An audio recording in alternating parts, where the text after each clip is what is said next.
Hello दोस्तों, स्वागत है एक बार फिर से आप सभी का आपका अपना परिवार माधव एनसीईआरटी क्लासेस में। तो दोस्तों, जैसे कि आपको पता है, मैं यहाँ पे 2022 का एक मॉडल सेट हमारे पास आया था जिसका मैं वीडियो आपको दे चुके हैं और ये आपका तीसरा वीडियो बन रहा है। चूँकि इसमें आपको हम 80 से लेकर 100 तक ऑब्जेक्टिव बताने वाले हैं। चूँकि आपको इससे बैक जितना भी था हम आपको बता चुके हैं। अगर आप वो नहीं देखें तो उसका मैं लिंक डिस्क्रिप्शन में दे देता हूँ, वहाँ से देख लीजिएगा। और यहाँ पर बता दें प्रिय छात्र कि आप लोग के मन में काफ़ी सवाल है कि सर ये क्या क्वेश्चन आपका सही है या फिर गलत है या फिर सही में वायरल क्वेश्चन पेपर है। तो मैं यहाँ पर आपको आज स्पष्ट कर दूंगा कि ये कहाँ से आया और इसमें क्या सच्चाई है। मैं इस सारे बात को आपको यहाँ पे डिस्कस करूंगा। और उससे पहले कि मैं यहाँ पर चलता हूँ, सारे क्वेश्चन को देख लेता हूँ। और आप लोग से रिक्वेस्ट है कि यहाँ पर जो मेरा प्लानिंग है, आप लोग को 100 में 100 बिल्कुल तरह से आपको 100 में 100 अंक आपको दिला के रहेंगे। बस अभी के अभी आप ज्वाइन हो जाइए। यहाँ पर अगर पहली बार है तो आप लोग को मैं रिक्वेस्ट करना चाहता हूँ कि आप ज्वाइन कर लीजिए। अगर आप चाहते हैं कि आपको 100 में 100 चाहिए या फिर अच्छे मार्क्स चाहते हैं 2022 के बिहार बोर्ड में, तो आप जरूर ज्वाइन कीजिए। यहाँ पर डेली लाइव क्लास भी आपका होता है, तो हम लोग ज़्यादा डिस्कस नहीं करेंगे। और आपको मैं पहले यहाँ पे बता दें कि आपको कहाँ तक क्वेश्चन में बता चुका हूँ। पहले आपको बताते हैं कि 30 तक में क्वेश्चन कौन सा था जो यहाँ पर आप लोग देख रहे हैं कि हम यहाँ पे आपको 30 क्वेश्चन तक बताए थे पहला वीडियो में, ठीक है, जो कि आपको लिंक डिस्क्रिप्शन में मिल जाएगा। और यहाँ पे आपको 31 नंबर से बताए थे, आपको 80 तक बताए थे क्वेश्चन, ठीक है। हम लोग यहाँ पे 80 तक बताए थे और अभी हम लोग 80 से ऊपर क्वेश्चन देखने वाले हैं, ठीक है। अभी के वीडियो में जो हम लोग देखेंगे जो भी क्वेश्चन होगा वो 80 से आपका ऊपर होने वाला है, ठीक है।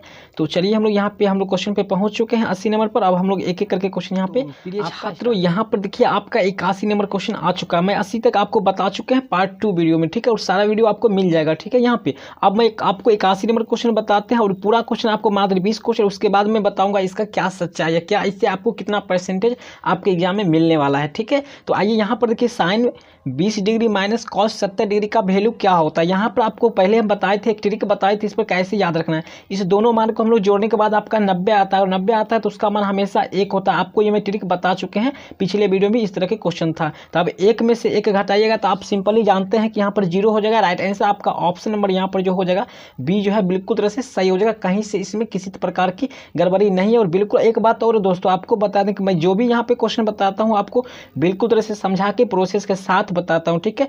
क्योंकि आपको किसी तरह क्वेश्चन घुमाए तो आप अच्छा से उसको बना सकते हैं और घबराए नहीं। तो देखिए अब यहाँ पे आपका अगला क्वेश्चन आता है। यहाँ पर 82 नंबर क्वेश्चन है, 1 माइनस कॉस के पावर 4 ए बराबर क्या होता है। दोस्तों इस तरह के क्वेश्चन को बनाने के लिए आपको पहले ये सूत्र मालूम होना चाहिए। देखिए, साइन ए स्क्वायर प्लस कॉस स्क्वायर ए बराबर 1 होता है, ठीक है। ये वैल्यू आपको पता होना चाहिए। देखिए ये आपको पता चल गया साइन स्क्वायर। अगर आपको अच्छा से नहीं दिख रहा है तो मैं फिर से इसको लिखता हूँ यहाँ पे। देखिए क्या होता है आपका साइन स्क्वायर थीटा, फिर ए कुछ भी रह सकता है, प्लस कॉस स्क्वायर ए, इसका वैल्यू जो होता है आपका 1 होता है। हमेशा याद रखिएगा, ये सूत्र भी डायरेक्ट पूछा जाता है, ठीक है। अब इसको बनाने के लिए इसको हम लोग तोड़ेंगे। अगर मान लीजिए 1 पावर 4 भी है यहाँ पर, ठीक है, 1 पावर भी यहाँ पर 4 है। 4 1 पावर आप कितना हो दीजिएगा, 1 का 1 ही रहेगा, ठीक है। अगर इसको आप 2 बार लिखिएगा तो एक बार प्लस में एक बार माइनस में लिख सकते हैं। अर्थात यहाँ पर देखिए क्या लिख सकते हैं हम लोग, 1 माइनस कॉस स्क्वायर ए लिख सकते हैं एक बार। और एक बार इसी को हम लोग क्या लिख सकते हैं, 1 प्लस कॉस स्क्वायर ए लिख सकते हैं ना। बिल्कुल तरह से आप यहाँ पे समझ रहे होंगे, ठीक है। तो चलिए इस तरह से आप अगर लिख सकते हैं तो 1 माइनस कॉस स्क्वायर का वैल्यू जो होता है आपका क्या हो जाएगा, यहाँ पर देखिए साइन स्क्वायर हो जाएगा। राइट आंसर आपका वैसे डी होगा।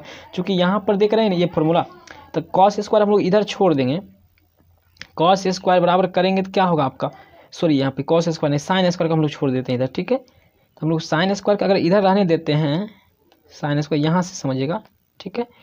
ए अब बराबर हम लोग करते हैं तो देखिए एक तो इधर पहले से था नहीं, यहाँ पर देख रहे हैं ना, तो 1 है और ये कॉस प्लस में इधर आने के बाद ये माइनस हो जाता है, अर्थात कॉस स्क्वायर ए हो जाता है। इसीलिए हम लोग इसके जगह पर जो है ये लिखे हैं, ठीक है। 1 साइन स्क्वायर हो जाएगा ये, ठीक है। इसलिए आंसर आपका डी होता है। आई होप कि आपको ये समझने में थोड़ा ट्रबल हुआ होगा, मैं समझ रहा हूँ। अगर आप चाहते हैं अच्छा से समझना इस क्वेश्चन को तो आप हमें टेलीग्राम पे आ सकते हैं या फिर से आप कमेंट कर सकते हैं, तो मैं इस क्वेश्चन को कभी लाइव क्लास में ही बता दूंगा, ठीक है। तो चलिए इसी के साथ हम लोग समय नहीं लेंगे। और 83 नंबर आपके सामने में क्वेश्चन है, यदि √2 cos थीटा बराबर 1 तो थीटा का वैल्यू क्या होगा। दोस्तों यहाँ पे कुछ नहीं करना है, आपको लिखना है इसलिए कॉस थीटा बराबर क्या हो जाएगा, कॉस थीटा बराबर करना है तो 1 पहले से है, ये रूट इसके बट्टे में आ जाएगा, अर्थात भाग में आ जाएगा। ये भाग में आने के बाद देखिए अब कॉस कितना डिग्री का मान जो होता है 1/√2 होता है। यहाँ पे 83 नंबर तो याद रखिएगा कॉस 45 डिग्री का मान जो होता है 1/√2 होता है। राइट आंसर आपका ऑप्शन नंबर बी हो जाएगा। इसी के साथ आपका यहाँ पे 84 नंबर सवाल है, यदि tan p/q तो cos theta plus sine theta बटे cos theta minus sine theta का मान क्या होता है। दोस्तों यहाँ पे आपको घबराना नहीं है, ठीक है। इसका आंसर आपको अजीब टाइप से मिलेगा लेकिन आपको घबराना नहीं। क्या करना है आपको, यहाँ देखिए ये आपका दिया हुआ है लम, जानते हैं tan थीटा बराबर लंब बटा आधार होता है, और ये है आपका आधार। अब आपको क्या करना है, सिंपल तरीका से आपको कर्ण निकाल लेना है, ठीक है। कर्ण निकालने के लिए सूत्र क्या होता है आपको पता होना चाहिए कि कर्ण बराबर क्या होता है, कर्ण स्क्वायर बराबर आपको निकालने के लिए सूत्र होता है रूट अंडर लंब स्क्वायर प्लस आधार स्क्वायर। ये आपको पता होगा, अच्छी तरह से पता होगा। और इस पर आप निकालिएगा, पी यहाँ पर लीजिएगा, लंब पी लेना है, आधार क्यू लेना है।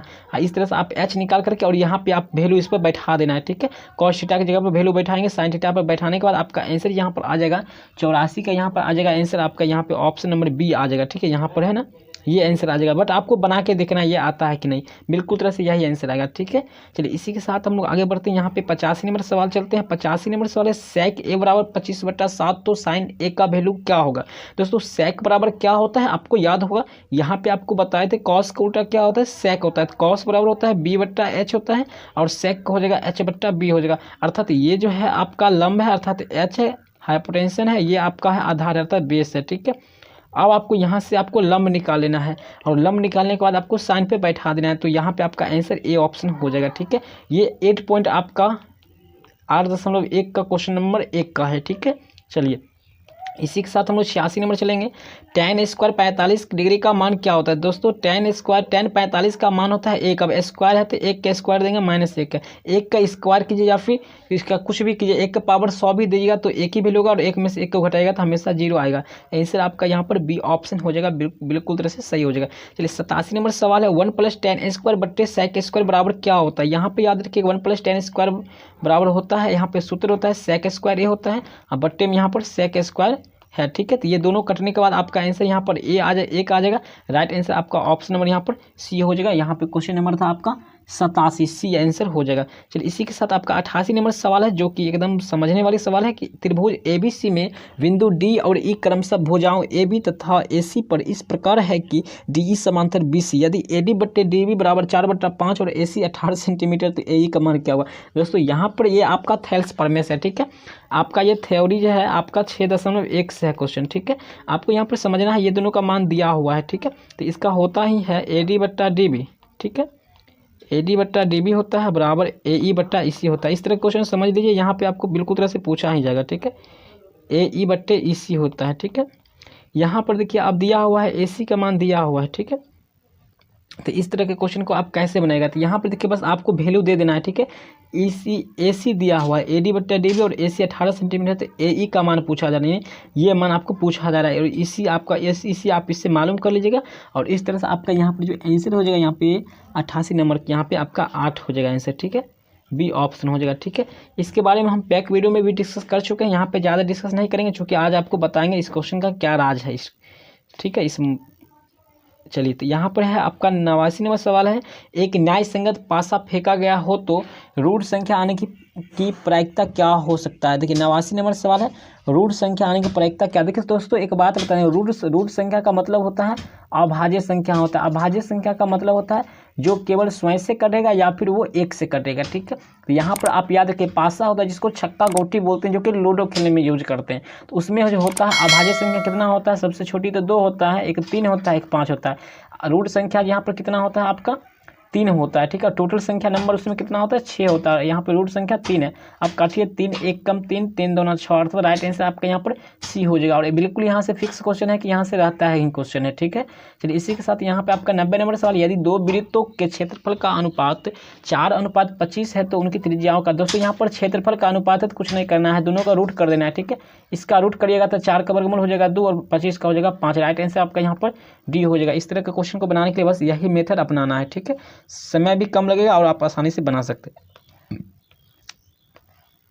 51 नंबर सवाल है, अच्छी प्रकार से फेंटी गई ताश की गड्डी में एक पत्ता यादृच्छिक निकाला जाता है तो इसके लाल रंग तस्वीर वाला पत्ता आने की प्रायिकता क्या होगा। दोस्तों देखिए 91 नंबर क्वेश्चन है और इसका आंसर आपका होता है यहाँ पर डी होता है, ठीक है। यहाँ पर क्या होता है आपका डी होता है। चूँकि एक बात बता दें, यहाँ पर टोटल पत्ता की संख्या कितना होता है आपका 52 होता है। 52 होता है ना, पत्ती जो होता है जो ताश खेलते हैं लोग।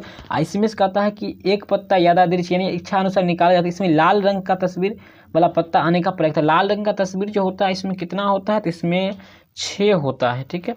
6 होता है, 6 होता है। इसको काटिएगा तो 3 दूना 6 हो जाएगा, 26 दूना 52 हो जाएगा। राइट आंसर आपका 26 यहाँ पे 3/26 होता है। ठीक है, डी ऑप्शन हो जाता है।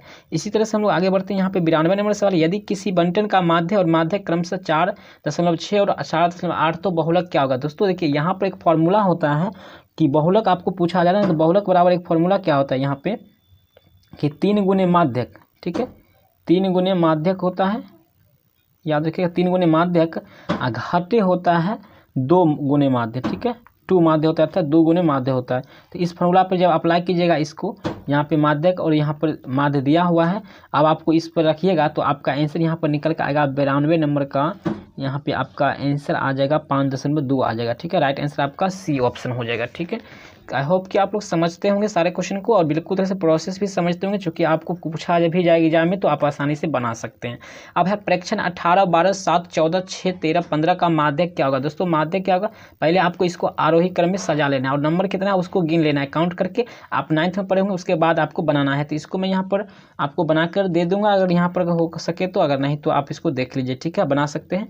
तो यहाँ पे आपका क्वेश्चन नंबर है यहाँ पे 55, यहाँ पे 93 का नंबर क्वेश्चन है और 93 नंबर का यहाँ पर आंसर आपका जो हो जाएगा बिल्कुल तरह से क्या हो जाएगा, तो यहाँ पे आपका आंसर हो जाएगा 12 हो जाएगा। ठीक है, 93 नंबर का क्या हो जाएगा यहाँ पे, डी ऑप्शन 12 हो जाएगा। ठीक है, नंबर देखिए कितना है, 1 2 3 4 5 6 7, विषम है। विषम के लिए फॉर्मूला होता है माध्यक, अप्लाई कर दीजिए। ठीक है, चलिए यहाँ पे 94 नंबर सवाल है, माध्यक का 3 गुना और माध्यक का 2 गुना अंतर बराबर होता है। दोस्तों अभी हम लोग ऊपर पढ़े थे, यही क्वेश्चन था ना कि माध्यक का 3 गुना यानी 3 गुने माध्यक। ठीक है, 3 गुने माध्यक और अंतर का मतलब घटा होता है, और 2 गुने माध्य बराबर आपको फॉर्मूला बताए थे बहुलक होता है। राइट आंसर आपका यहाँ पर सी हो जाएगा। ये फॉर्मूला याद रखिएगा, हर बार क्वेश्चन पूछा जाता है इस पर, या तो क्वेश्चन या फिर डायरेक्ट फॉर्मूला या इस तरह पूछा जाता है। ठीक है, 95 नंबर सवाल, एक घड़ी के मिनट वाली सुई द्वारा 1 मिनट में बनाए गए कौन होता है। दोस्तों क्या करना है, एक आपको घड़ी बनाना है। ठीक है, ये घड़ी है, मान लीजिए यहाँ से एक सुई है, अब इसको 1 मिनट पूरा करने में क्या करेगा, ये चारों चक्कर ऐसे करेगा, पूरा लगेगा तो कितना कोण बनेगा, 360 डिग्री कोण बनता है ना। अब बात करते हैं 1 मिनट में कितना सेकंड होता है, तो 60 सेकंड वो घुमा होगा। ठीक है, 60 सेकंड में बनाया 360 डिग्री का कोण बनाता है, क्योंकि वृत्त का जो पूरा डिग्री कोण क्या होता है 360 होता है। काटिएगा तो 6 आपका कट जाएगा, यहाँ पर 0 0 6 अर्थात यहाँ पर डी हो जाएगा। ठीक है, 6 डिग्री का कोण बनाया होगा। ठीक है, आई होप कि आप लोग समझ गए होंगे। चलिए यहाँ पर 96 नंबर सवाल है, आधार की त्रिज्या r तथा ऊंचाई h वाले एक लंबवृत्तीय बेलन का आयतन क्या होता है। डायरेक्ट फॉर्मूला यहाँ पर लंबवृत्तीय बेलन का देना है, तो 96 नंबर के यहाँ पर हो जाएगा पाई r स्क्वायर h होता है, घन इकाई होता है। राइट आंसर आपका यहाँ पर डी हो जाएगा, बिल्कुल तरह से करेक्ट आंसर। चलिए 97 नंबर आपका सवाल यहाँ पर आता है, समबाहु त्रिभुज ABC में यदि एडी लंब BC तो एडी स्क्वायर बराबर क्या होगा। तो 97 नंबर सवाल है और इसका आंसर आपका हो जाएगा 3CD स्क्वायर हो जाएगा। ठीक है, राइट आंसर आपका यहाँ पर ए ऑप्शन हो जाएगा। ठीक है, एडी स्क्वायर बराबर। आई होप कि आप लोग समझ चुके होंगे ये क्वेश्चन आपका। चलिए यहाँ पे 98 नंबर सवाल है कि त्रिज्या r वाले अर्धगोले का वक्र पृष्ठीय क्षेत्रफल क्या होता है। अर्धगोला की बात होता है तो अर्धगोला का जो है वक्र पृष्ठीय क्षेत्रफल का फॉर्मूला क्या होता है, तो यहाँ पर होता है 2 पाई r स्क्वायर h होता है। राइट आंसर आपका सी हो जाएगा। ठीक है, अगर अर्धगोला का वक्र पृष्ठीय क्षेत्रफल पूछा जाता है तो ये होता है। ठीक है, सॉरी यहाँ पे कुल पृष्ठीय। ठीक है, अगर यहाँ पे वक्र पूछा गया इसलिए आपका आंसर ये हो जाएगा, लेकिन कुल पूछा जाएगा तो यहाँ पर ये हो जाता है। राइट आंसर आपका तब डी हो जाता है। ठीक है, तो इस तरह से आप समझ गए होंगे। इसलिए 99 नंबर सवाल है, दी गई आकृति में ओ वृत्त का केंद्र तथा AOC 130 डिग्री तो कोण OAC का मान क्या होगा। देखिए OAC आपको ये मान पूछा जा रहा है। ठीक है, ये मान आपको पता है इस त्रिभुज का टोटल क्या होगा, यहाँ पर कौन बनाता होगा एंगल, यहाँ पर 180 डिग्री बनाता है, जिसमें से आपको यहाँ पर 130 दिया हुआ है, अर्थात बच गया आपका 70 डिग्री बच रहा है। ठीक है, अब 70 डिग्री बच रहा है तो उसी में से क्या होगा, इस दोनों कोण का मान होगा। ठीक है, तो अब आप दिमाग लगाइए कि दोनों में से कितना कितना हो सकता है। तो यहाँ पर देखिए आपका वैसे आंसर हो जाएगा कम से कम 35 का होता है। ठीक है, या फिर 70, तो यहाँ पे कुछ ऑप्शन है ही नहीं, तो इसलिए राइट आंसर यहाँ पर डी हो जाएगा। ठीक है, 99 नंबर का ऑप्शन नंबर यहाँ पर डी होगा, इनमें से कोई नहीं है। ठीक है, या तो ये दोनों देखिए 130 है तो 180 में से 130 घटाएंगे तो आपका 70 बचेगा। अब 70 में से ही दोनों कोण होगा तो हो सकता है 35 हो सकता था। ठीक है, लेकिन यहाँ पर कुछ ऑप्शन नहीं है। ठीक है, तो चलिए यहाँ पे हम लोग चलते हैं। आपका लास्ट और अंतिम क्वेश्चन है, यहाँ पर बहुत ही शानदार सवाल है, इस बार पूछा भी गया है कि 14 का मिलान चिन्ह क्या होता है। तो दोस्तों मिलान चिन्ह का मतलब होता है लकीर खींचिए, 1 2 3 4 ऐसे कर दिए 5 हो गया, 6 7 8 9 फिर ऐसे किए 10 हो गया, 11, 12, 13, 14, तो इस तरह वाला ऑप्शन आपको यहाँ पर दिख रहा है। ठीक है, तो राइट आंसर आपका यहाँ पर डी हो गया है। तो इस तरह से आप लोग 100 क्वेश्चन तक बता चुके हैं। अब दोस्तों हम लोग यहाँ पे बात करते हैं क्या आपका ये मॉडल पेपर से आपको कितना परसेंटेज मार्क्स मिल सकता है या फिर कितना आपको एग्जाम में पूछा जाएगा। तो दोस्तों यहाँ पर मैं बात कर लेता हूँ कि इससे क्या इसका राज है। तो मैं आपको बता दूँ पहले कि यहाँ से जो भी मैं क्वेश्चन आपको बता रहे हैं ये मॉडल पेपर मुझे कहीं से भी प्राप्त हुआ है। जैसे कि मुझे जहाँ से मुझे 9th का सोर्स था वहीं से हमें प्राप्त हुआ है। तो मैं सोचे आप लोग को यार बता देता हूँ, कहीं ये खराबी करने वाले तो नहीं ना है। तो ठीक है, तो इस तरह से मैं आपको बता दिए हैं और आपको मैं अभी भी यकीन के साथ बोलता हूँ कि इसमें से क्वेश्चन आपको काफ़ी आपके एग्जाम में मिलने वाला है। ठीक है, रहने वाला है, आप बाद में पछताने से कोई फ़ायदा नहीं होगा। ठीक है, इसलिए अभी मैं बोलता हूँ अभी समय है, आप अभी सारे जितना मॉडल पेपर बताए हैं मैथ का वो सारे को सारे देख लीजिए। ठीक है, चूँकि बच्चे फेल होते हैं तो मैथ में ही अधिकांश फेल होते हैं। ठीक है, तो इसलिए आप लोग को डरना नहीं है और मैं एग्जाम के समय भी अपने तरह से पूरे प्रयास करूंगा आपको कि क्वेश्चन में आपको बिल्कुल तरह से सारा क्वेश्चन को अच्छा से बता दूं जो कि आपके एग्जाम में बिल्कुल तरह से पूछे जाने वाला। ठीक है, संभावित प्रश्न आपको बता दूं, तो इस तरह से मैं प्रयास करूंगा। तो आज का वीडियो आपको कैसा लगा? ये वीडियो अगर पसंद आया तो ये वीडियो को एक लाइक तो बनता है यार, आप लाइक कर दीजिए वीडियो को। अगर चैनल पर पहली बार हो तो चैनल को सब्सक्राइब, बेल आइकन को प्रेस कर लीजिए। तो आई होप कि आप समझ चुके होंगे एक मॉडल पेपर क्या है। मॉडल पेपर आपको मैं बता रहा हूँ ये क्वेश्चन आपको, तो आपको इसमें कहीं खराब कहने वाला बात नहीं है। ठीक है, आप कुछ तक कुछ आप सीख रहे हैं यहाँ पे, इसलिए आप जरूर देखा कीजिए। ठीक है, तो चलिए मिलते हैं अगले वीडियो में, तब तक के लिए सभी लोग को धन्यवाद।